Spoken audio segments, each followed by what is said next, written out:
Welcome, everyone. Welcome, welcome. So I'm Joe Webby. I head up the Entrepreneur Residence Program for Harvard Alumni Entrepreneurs. Our session is driven by your questions. Today, we have a really special guest that's also encouraging us to please ask questions during her presentation. So feel free to raise your hand, turn on your camera, and ask your question. And for those of you that are new to us, HAE is a volunteer-managed, locally organized nonprofit organization connecting Harvard alumni, faculty, staff, and friends from across the university and globally. HA is all about connecting our community to resources and expertise, and we do that through our 14 chapters and our members-only networking platform. So our guest today, Sarah Milby, she's the founder and CEO of Valor Performance, an enterprise software company that supports some of the highest performing global organizations in strategically igniting the best in every leader, manager, and team. Prior to starting Valor, Sarah was an entrepreneur residence at F Prime Capital Partners. She also launched Grokker's enterprise division as VP of Business Development and Partnerships and led health plan relationships for Castlight Health from startup through its IPO in 2014.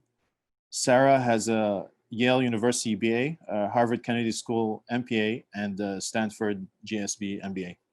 Sarah played varsity soccer at Yale for 4 years and became a competitive runner. Trying to condense your bio here, Sarah. It's really, really long, but Sarah's experience as a business leader and athlete gave her the inspiration and conviction to start Valor, dedicated to supporting and igniting the best in every leader and team. And Sarah, we're really excited to have you because we believe that your presentation and your company is something that no matter where you are in the entrepreneurial journey, we would benefit from you, because the better you get, the nature of your challenges change. And as leaders or employees or managers, we constantly need to evolve and have kind of that growth mindset. So we're really excited for your presentation, and I'll stop sharing my screen now and hand it over to you. Thank you so much. Thank you for that introduction. Hi, everyone. Hi, it's good to see some smiling faces. I'm going to channel you guys the whole time. And those of you joining just on audio, I would love to see your faces as well, because turns out I built a company that's premise is around human connection, and that is what I thrive on. So I would love to make this more of a discussion. It was so nice for you, Joseph, to introduce me and invite me to this. And I come here humbly because I am a student of all of this alongside you.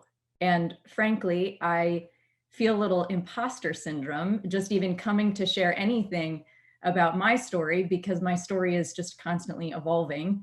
And I could flip this table around and learn so much from each of you. So what I hope we can do during this time together is I'll share my story, my founding story. I'll share what we've learned at Valor as far as who we work with and our impressive clients and what I've gathered from them. And also some of the things I've learned about this space, the pros and cons to even getting a coach, and some myths that are out there that I would like to bust. But my hope is that it just fosters 2 to 3 things for you to think about in your leadership journey, and that we get to know each other a little bit more throughout this discussion. How does that sound as a plan? Sounds great. So I'll start with my story. And okay, so Joseph just gave a lot of my my background and bio. Let me tell you who I am and the multiple identities in which I hold. I am the granddaughter of a World War II vet. I am the daughter of one of the first women in her class to get a PhD in chemistry. I am the sister to Becca, the wife to Dr. Rich Joseph, the mom to Isabel. I am an athlete, once an athlete, always an athlete. I am a healthcare and education advocate. I'm a passionate entrepreneur. I'm a sales and partnerships executive. And I am the CEO and founder of Valor Performance, a leadership and performance coaching platform. I start with that because we are all multifaceted. And I want you to see me, Sarah, showing up here as the multifaceted person that I am, because I know we all hold multiple identities. And as business leaders, we work with other people who are multifaceted. At the end of the day, we do work with other humans. And this is a lot of what Valor does. We try to bring some more humanity into the workforce. And also, it leads into my entrepreneur story. And so I am a Kennedy School grad, which is what connects us all together, is the Harvard connection. I also do have my MBA from Stanford, and that joint degree, I think, resembles one of the key takeaways that I have from my entrepreneur journey, which is innovative ideas can come from unexpected places. Athletics into corporate. Some of the best strategies of how I even came to Valor are pulling from the breadcrumbs of success of other industries and sectors, working in nonprofit, and applying it into a whole nother arena. So with that, my background was in digital health. I did work at Castlight Health and Grokker, and a lot of that digital health background had me thinking about ways to engage and foster behavior change and scale what were traditional services businesses. How can we use technology to scale and enhance the quality and efficiency of the services? And I worked very closely with a sales team at Castlight, and all of this started to be incorporated into my story. So I will zoom to about 5 years ago when I moved from the Bay Area back to Boston. And I did join a venture capital firm as an EIR, where I was looking at different business concepts. And some of it was very cerebral and looking at, market trends and data insights.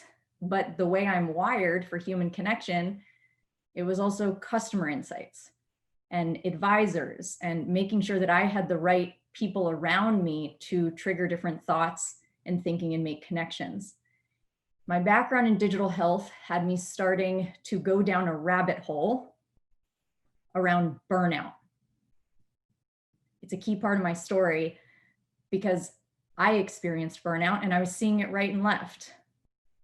And I started to obsess about why that is the case.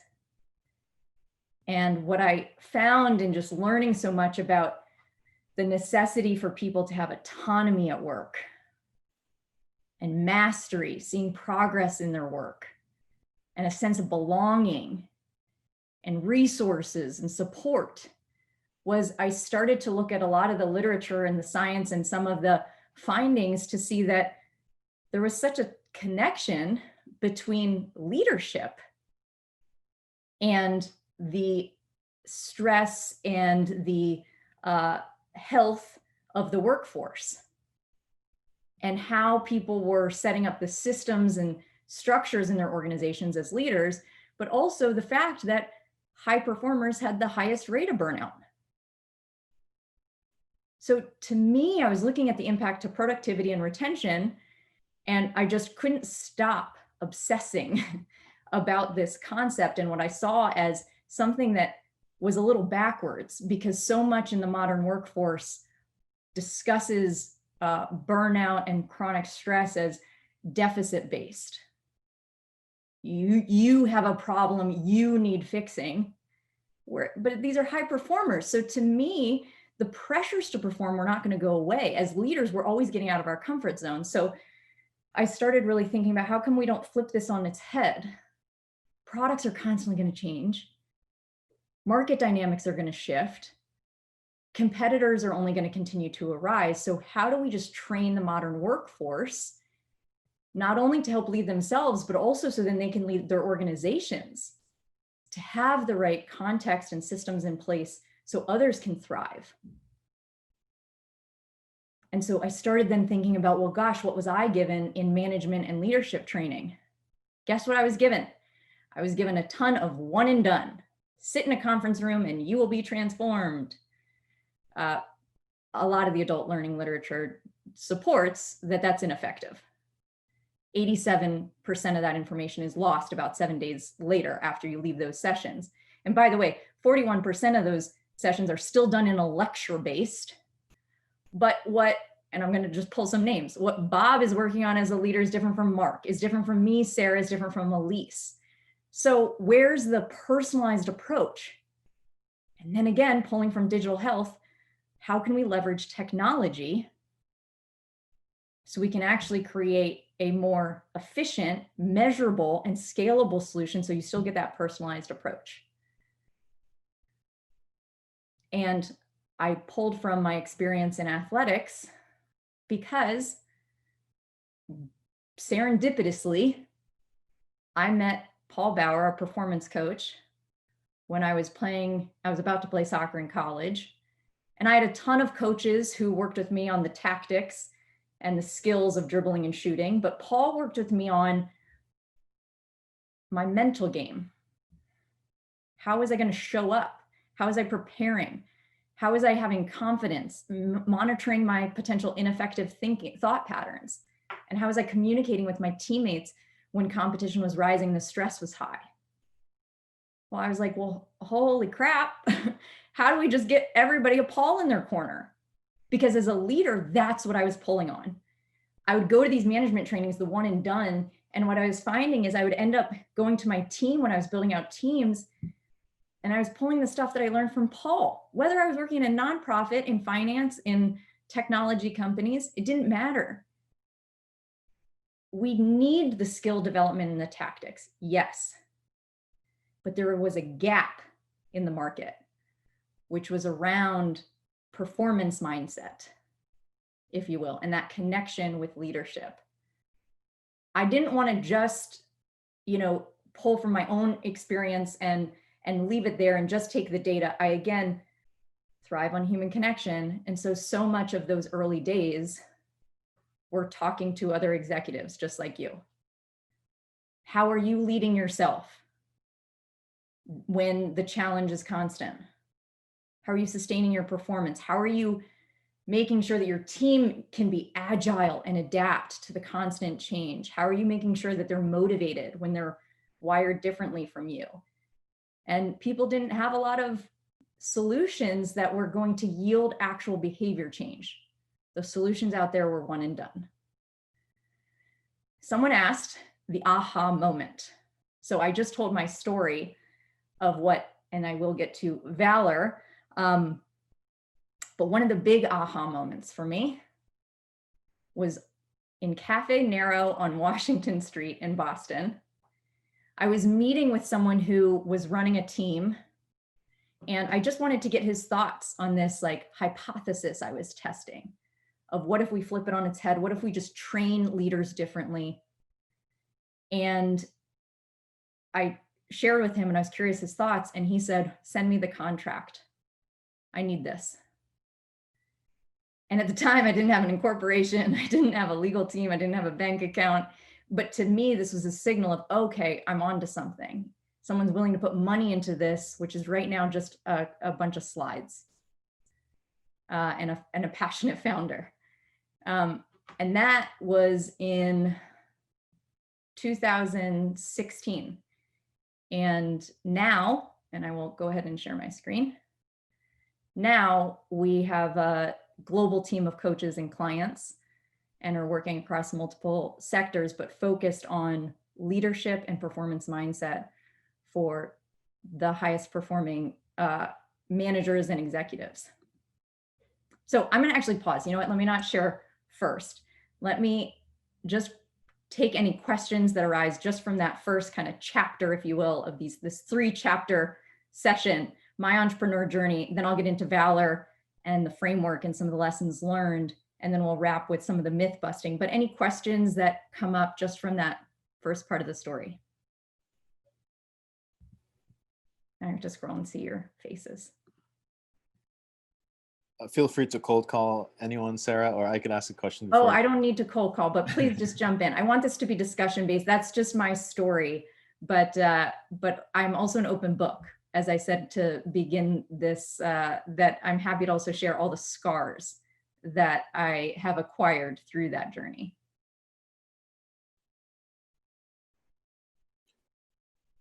I would ask maybe, how did you validate your assumptions besides that conversation in the coffee shop and the contract being signed?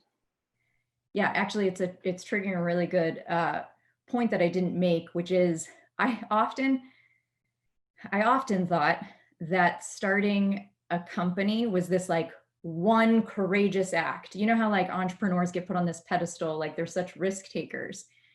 To me, and some of what's embedded in that question is it's constantly testing hypotheses. You're constantly validating assumptions or just testing. I mean, it's constant experimentation. And that to me takes everyday courage because you're trying new things, you're getting out of your comfort zone. And so on that one, it was just like baby steps. Having that customer say that, then that led me into figuring out how the heck do you incorporate a company, and how do you start a bank account if someone's going to wire you something in advance when you don't actually have the product yet. And then I ended up using that to get 2 more customer commitments. So I had 3 enterprise customers committing in advance to pay for something that we hadn't yet built, but had brought on a designer to help kind of flesh out the vision. And then at that point, I was still actually looking for a co-founder. And my background's sales, business development. I was looking for a technical co-founder at that point, but actually had these 3 customers who wanted to pay and had a certain launch date. So what I ended up doing was working with the development shop just to at least build the MVP to start in parallel to recruiting and then hiring my first set of software engineers who then took it from there. But all's to say is like that one aha just opened up more doors for me to test and to validate and to start kind of like building upon itself. It's always so funny because hindsight, it's like, oh yeah, that's very linear. But at the time, you guys all know, you all have your own stories of this. You're kind of going, do I go left? Do I go right? You know? And so for me, each one was just like more data points as far as which path. And I think so much that I believe, because of my experience, has been letting customers guide you. And that's, I love our customers and I love solving their problems. And I think that's a huge part of like who you surround yourself with.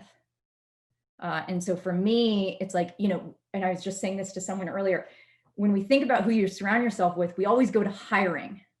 And don't get me wrong, that's so vital of like who you hire, make sure you have your A players, and all that. And I'm happy to share the scars and the learnings I have, at least so far in my journey, still learning very much. We don't often talk about investors and how they're beyond just capital and who you surround yourself. And we don't often talk about customers because as an entrepreneur, that's what keeps me going. Like 2020, it's been rough, but I just keep laser focused on solving for our customers, which that to me is so motivating. And that's what keeps me going. Long-winded answer, but I hope that was helpful. No, that's great. And speaking of high performers, I know you have a high performance team. Thank you to Elise for helping to organize this session. And you did bring up the issue of investors. So I don't know if you're going to tell us the journey later on when you decided that this is a venture backable business and you want to raise capital. Sure. Yeah, I'm happy to get into that now. So I mentioned F Prime Capital. So I was an entrepreneur in resident and my background I'd been at different venture-backed companies. And a lot of them actually who were on the board of previous companies were some of my first investors. So F Prime, they ended up putting the first check in and then I rounded it out with, I have a mix of institutions, angel syndicates, and individual angels. And then I put in my own money as well. But as far as what led it to be venture backed, to me, I wanted to make sure we have impact. I mean, this is technology enabled service, which coming from digital health, it was and I worked for a company that was very much a venture darling in Silicon Valley of Castlight Health, I saw the potential. I saw the market. I saw the need. And so if we had, again, it's fuel. It's making sure that it's about the team that you're building. And I saw the investors and some of the capital as just key ingredients in order to get there. And even now, as we see our growth trajectory, it's going to be a part of our team and our investor base and our advisory base. I have Awesome. a question.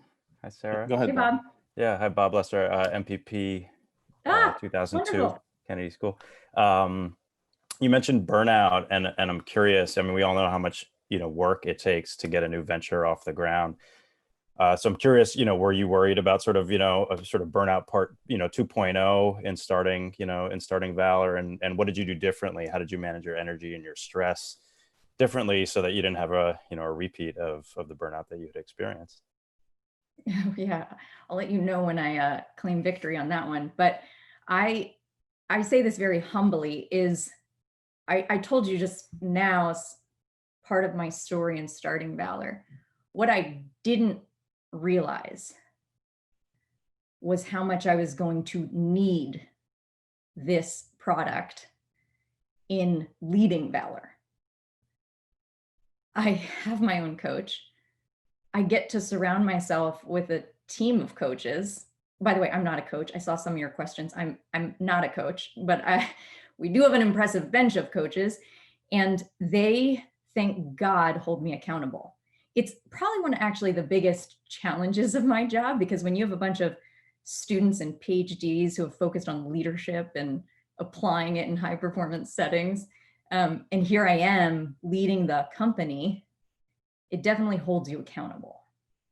But I also know it makes me better for it. So we have a key value at Valor around sustainable high performance.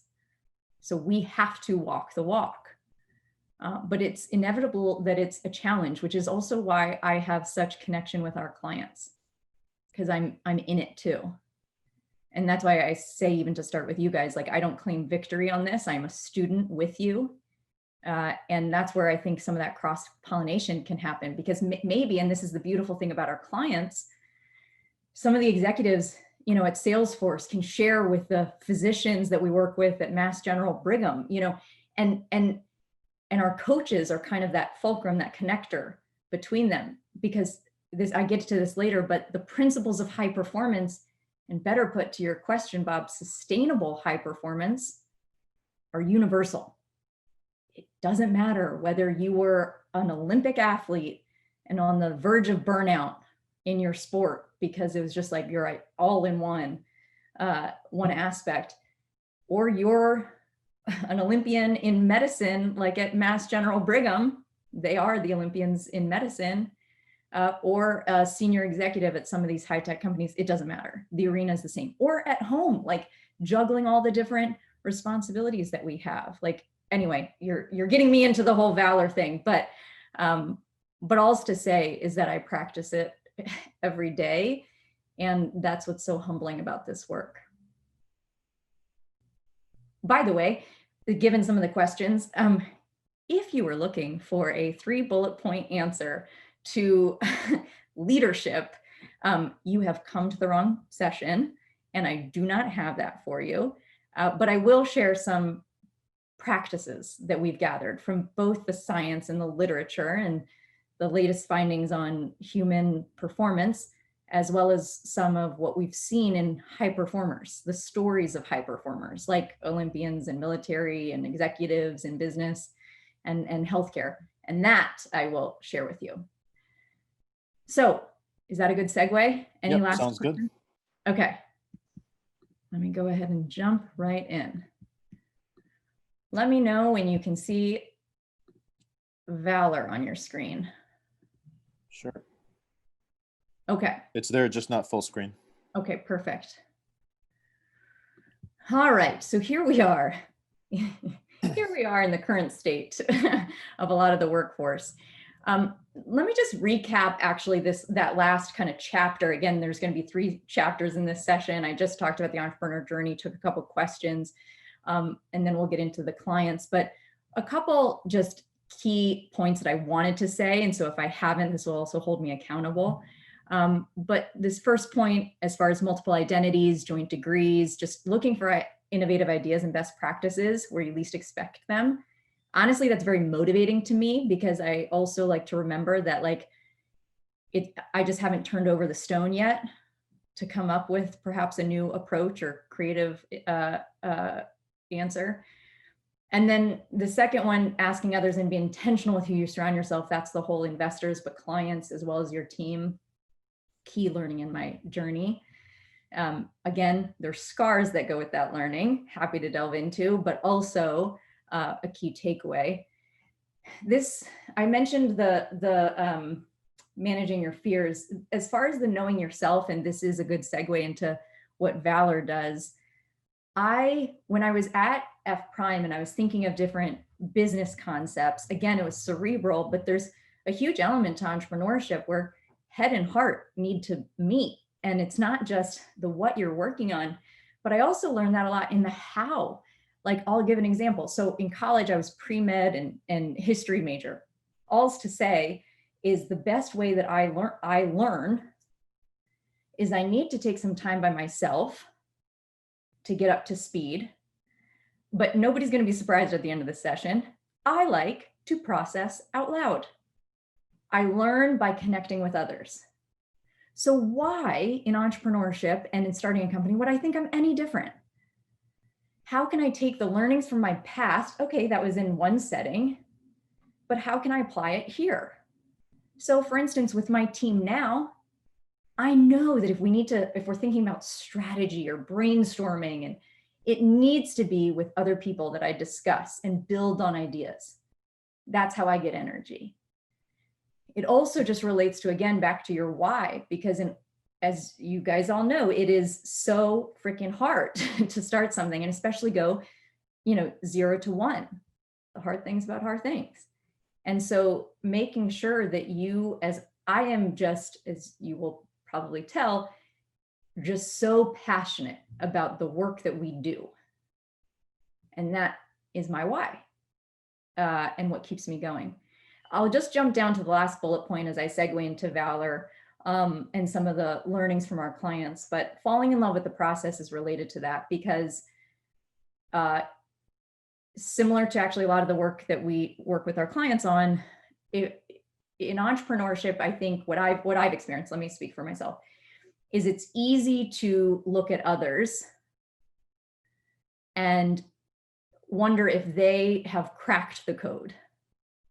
They knew how to do it, and not see their challenges and become so outcome focused.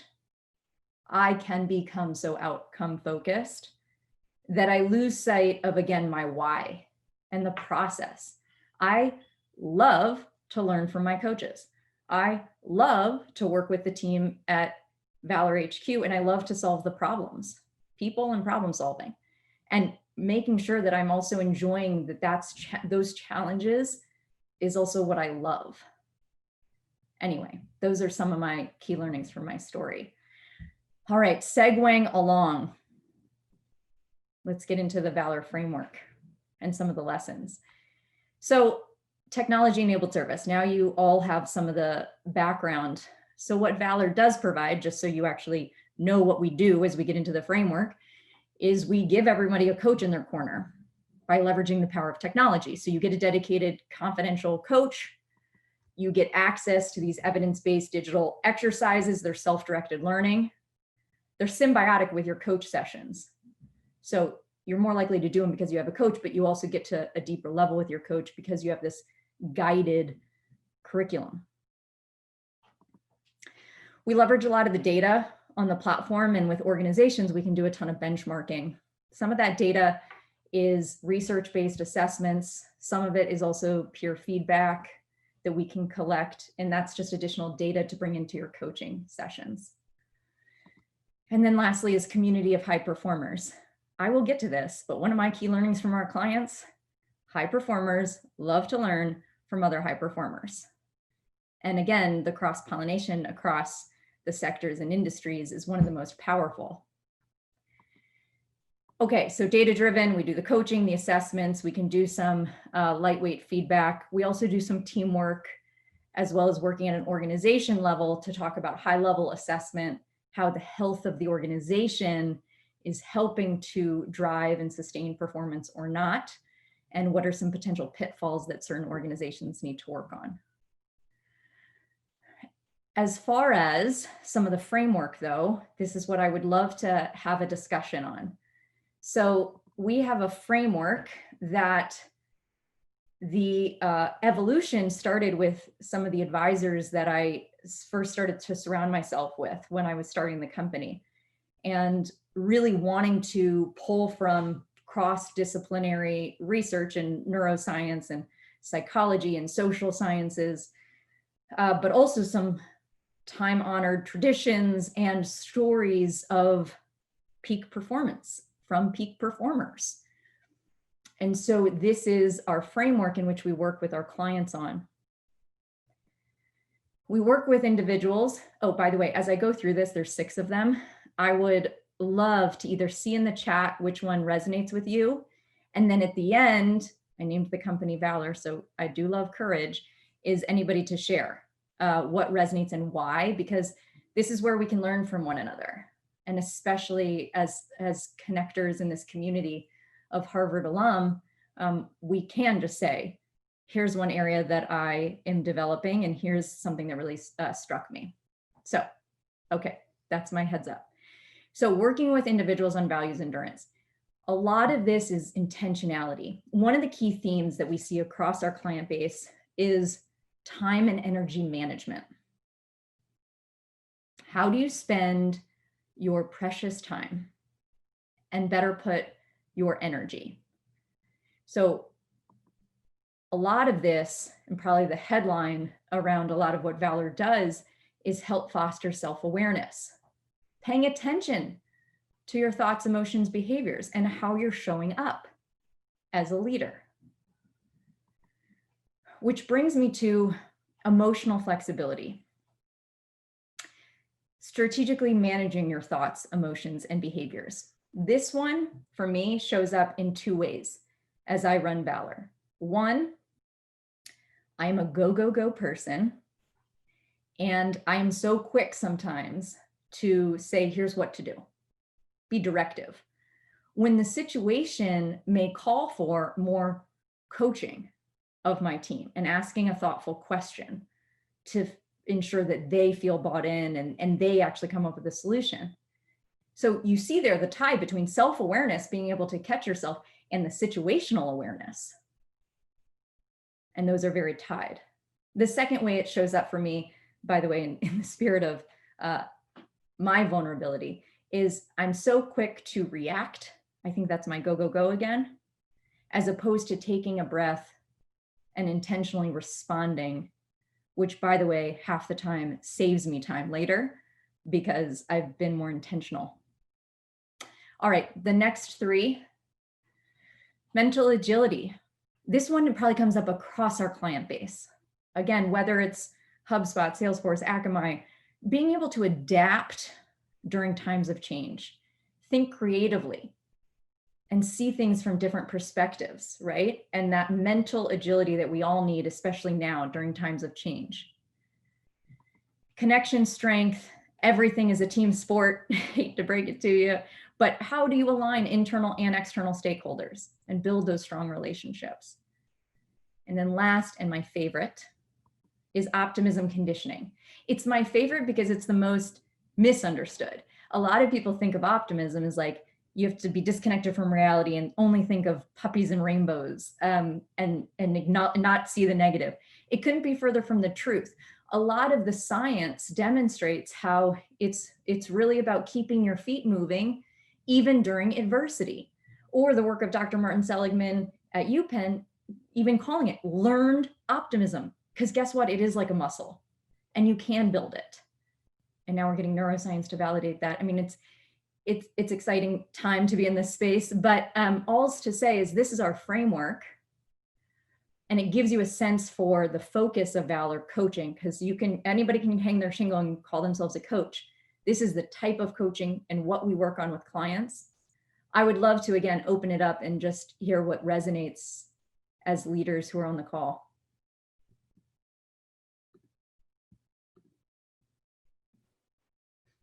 There is a comment in the chat from Bob. These are all great and necessary. Bob, do you want to add more context to your comment? Sure. Yeah, no, I was just saying that I love them all. It's hard to single one out. It feels like they work really well together as an ecosystem. You know, I know from my own experience running an organization, you know, I needed all of these, you know, sometimes more, you know, one more than others, but, you know, this seems like these are, you know, these are the big six, you know, and I love that these are research based too, that, you know, clearly these are coming from, you know, research and evidence based sources. So yeah, I like them all. Hard to pick one. Well, you're hitting, first of all, thank you so much, Bob, for sharing. You're hitting on a really important point, which is they're so interconnected. Like, how can we even talk about mental agility if we're not talking about self-awareness? And by the way, so much of, I even started this conversation talking about a lot of my values being in the human connection strength. So they are hard to parse out. And yet, especially during times of change, it's nice to have common language and some guiding principles to delve into something that we so often haven't been given language to. And that's been the gap in a lot of our training. And so, by the way, a key theme of what you see here and how they're all connected is also a key part of, and there was a question about this, our philosophy at Valor of needing to be able to lead yourself to then be able to lead others. How can we even talk about communication with others if we ourselves are beating ourselves up? How can we even talk about creating a culture of high performance if we're not even sure of our values? So they're so connected, but I think that the key theme is around how are you setting yourself up to be at your best, so then you can connect and lead others. All right, was there someone else who wanted to share? There is a question in the chat from Alexander. Optimism is absolutely a muscle that you need to train your subconscious, use to bring up the pessimism. How do you practice, enhance it? Alexander, feel free to add more if you want to. Hi, Alexander. Hi there, how are you? So great to meet you. Same here, very inspiring. I mean, all this is very good. How do you do your push-ups as an athlete to make sure you practice and you bring optimism up as opposed to pessimism? We're very used to beating ourselves, as you just said. So what's the daily routine? There is one. Yeah, sure. I'll give you two that I lean on, Sarah, lean on. But I do want to acknowledge that what works for one person may not work for another. But for me, I'll just share with, as an entrepreneur, right? Like there's always fires that I'm putting out. And it's so easy for me to feel defeated. And so the way that I practice every day my optimism conditioning is I do practice my gratitudes. Because you know what? There is a ton of good stuff happening. I think as humans, and we are wired to make sure that we're like fighting off the, saber-toothed tiger. And so we focus on the thing that's not going well. And that's how our brains can protect us. At the same time, I need to lead myself and make sure I'm also seeing the positive things happening. By the way, sometimes for me, like there's some days that I'm just like, I am grateful I can take this breath. Let me just start there. I am grateful that I have this opportunity that pushes me in so many different directions, which sometimes feels like my heart is broken open each day because I pour so much into Valor. But man, isn't that so powerful? So there's the gratitude. And then the other thing as a leader, because if part of the question is, again, lead self, lead others, as a leader, I think our language creates our reality. Some of the work of Dr. Carol Robin, who's on our advisory board, This is what her PhD dissertation was around. And so our language as leaders is really vital. This ties to self-awareness, as you'll see, but I'll give an example. Some of the work of another Carol Dweck, who many of you may know as far as growth mindset versus fixed mindset. And a lot of her work with growth mindset, we know and we think about maybe as like with raising kids, and we are malleable and we can learn new things. One of the like takeaways from a lot of Carol Dweck's work is around how you can foster that in a team. So the example as it relates to optimism conditioning. This is a valor exercise, by the way. But thinking about something that your team hasn't accomplished, a goal that you haven't accomplished, you could say, we have not achieved the goal. Okay, there's one way to put it. You could also say, which is triggering some of your optimism conditioning and fostering it in your team, we have not achieved this goal yet. One word, yet, at the end. And notice the difference. Now you've opened up, there's potential. We haven't achieved it yet. Now let's talk about how. And so again, it's keeping your feet moving even during the challenge. I hope that's helpful, just to give you a couple of things that help me. Very much so, thank you. Sarah, maybe before moving on, just wanted to maybe clarify the point of like strategic agility as a founder of a company versus the mental agility. Do we need to separate those, or how do you see that kind of playing out? Say that again. The strategic agility of the way you would lead a company versus the mental agility that is here in your framework. I mean, to me, they're very tied. To me, it's the muscles that you're building.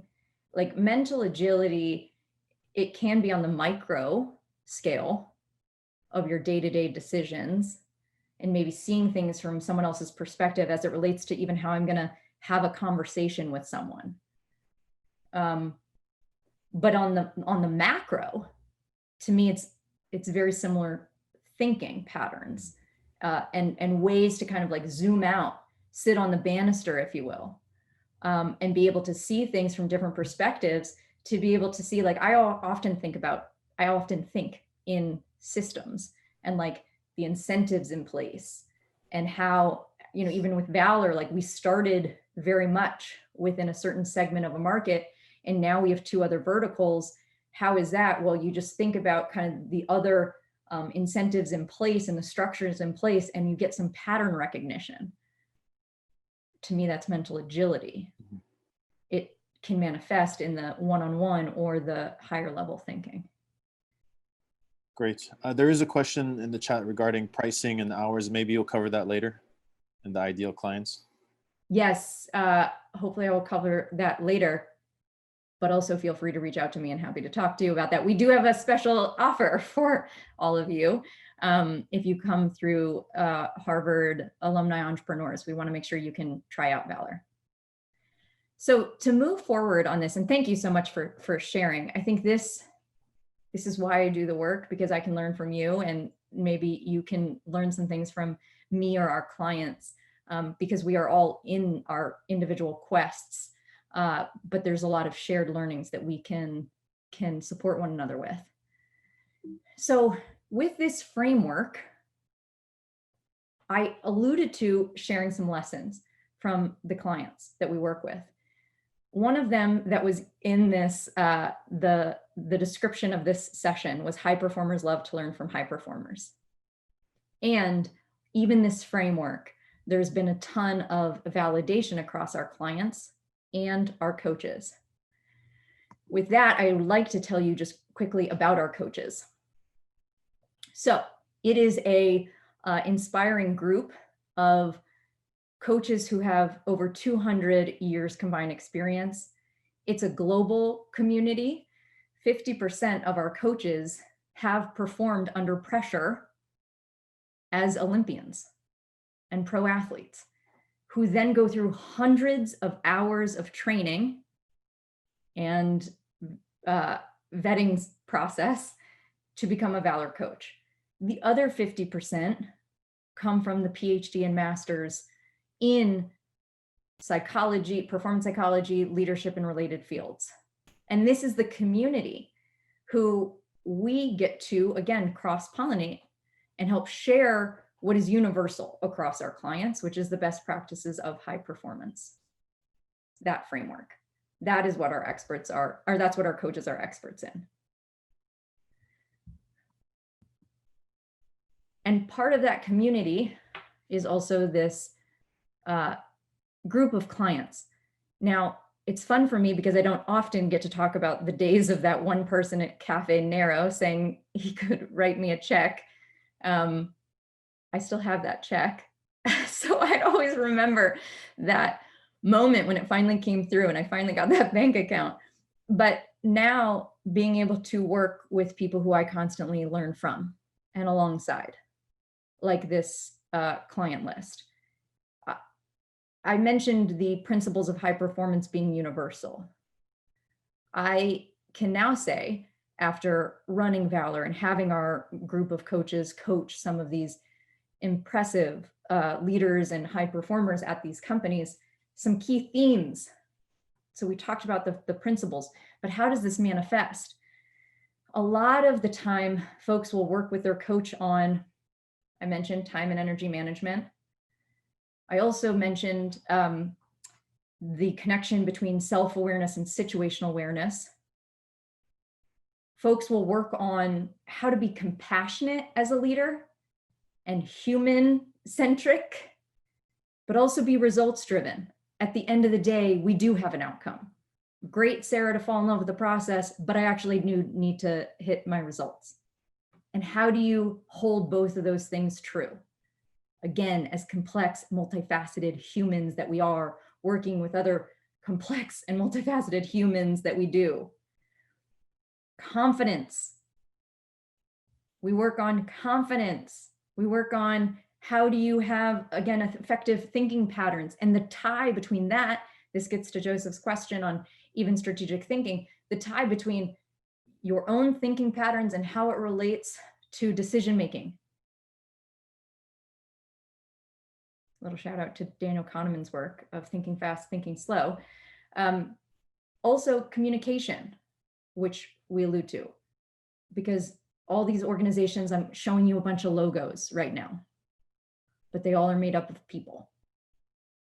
And even the work that we do in medicine with some of the impressive healthcare professionals at Mass General Brigham, for instance, we, similarly to my experience being told to, or being trained to develop skills, which are vital to being good at one's job, but needing more of those interpersonal EQ skills in order to really take it to the next level. Because one of the key learnings across our clients, I'll get to this in a second, is what often got them here as a high performer is not necessarily what's going to get them there, meaning to their next level, their next goal, their next ambition. And this is, you know, as entrepreneurs, as executives, the challenges only continue. And so to have a coach in your corner to just help make sense of it and to make sure you're being efficient and effective is what we get to do every day. So I will share, to close out this chapter of the session, a couple key learnings. So again, this is across tech, finance, and healthcare. Mentioned the top one, and the second one, this third bullet point, as far as leadership being a continuous process. As I said to you all, I would not be true to who I am or the work that we do if I said, here's the 3 bullet points.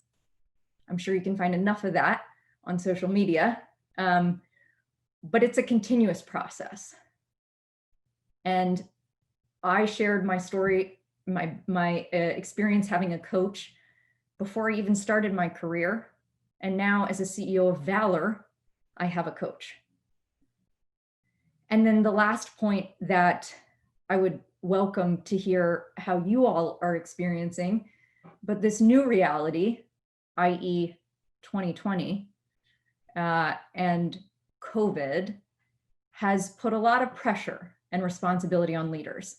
There's more of an emphasis now than ever before that I've seen in running Valor around how do you manage, engage, and develop teams remotely. I would add to that actually motivate teams remotely. And we're seeing now such a proliferation and an increase in demand because people are trying to figure that out in this new reality. And they don't need to do it alone. I think that's the other thing. I think sometimes we were wired, I know I am sometimes, to think I need to figure this out myself, as opposed to pulling on, again, building out your team, pulling in other resources that can really help you elevate your impact. So again, I will pause. I'm actually going to stop sharing because I want to then transition to just wrapping up, talking about some of the pros and cons, myth busts, as well as some of the questions asked. But any last thoughts, comments, or questions as it relates to some of these lessons across our clients?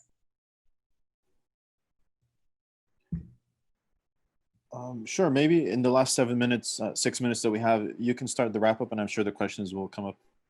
Okay, perfect. And I will stop sharing, which is always nice because then I get to go back to seeing your faces again. Those of you on video, I welcome seeing your faces. Okay, so as far as a couple of the myths or pros and cons, let me address that. And then I do have an offer and an invitation for all of you guys to try Valor if you're interested for yourself or your teams.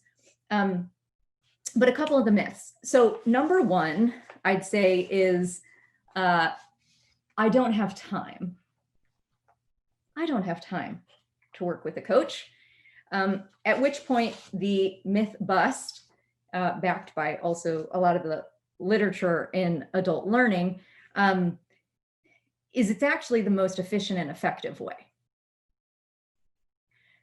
This goes back to actually who you surround yourself with, because you can just learn so much. We always need to do this. Sometimes it's in like industry knowledge or functional knowledge as an entrepreneur, but there's also in just leadership and performance and how you're leading yourself, that you can just be, you can quickly get up to speed if you're talking to the right person, talking to the right coach, which I saw a couple questions on how do you find the right coach, and happy to talk about that. The other one is this stuff is too soft. I hear that.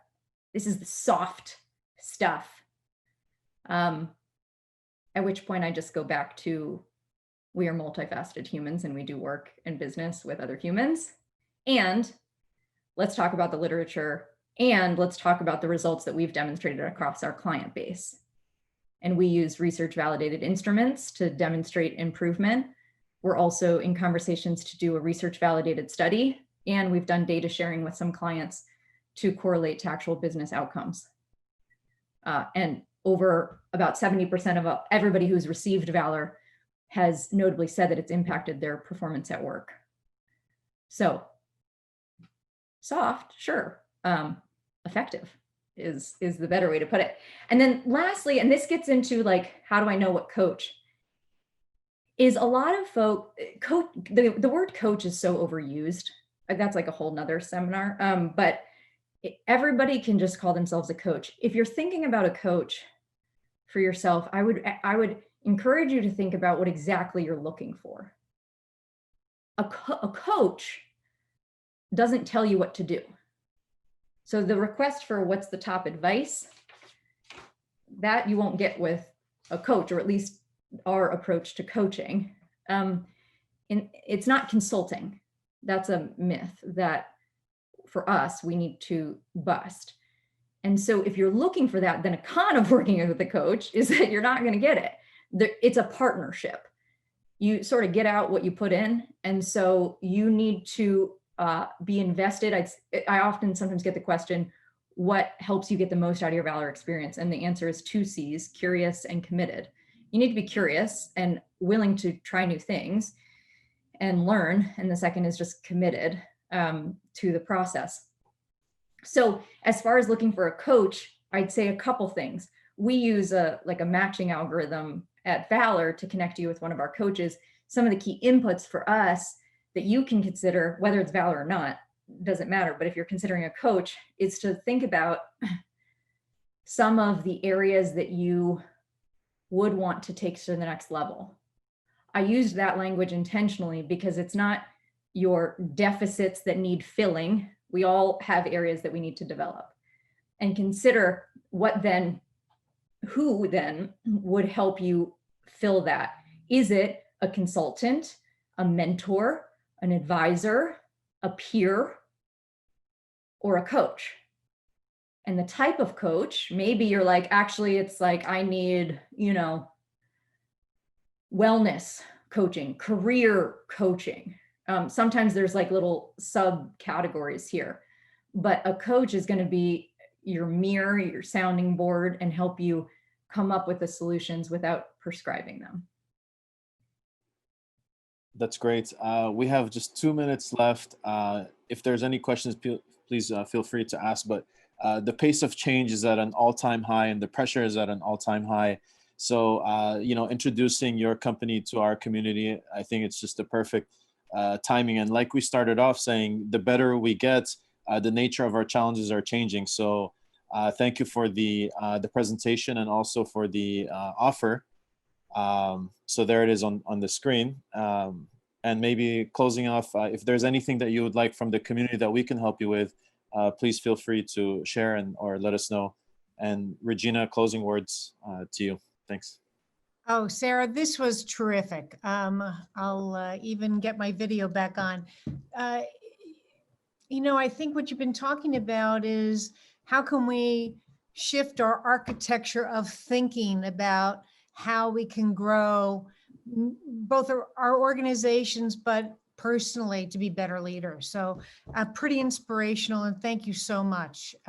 Really terrific.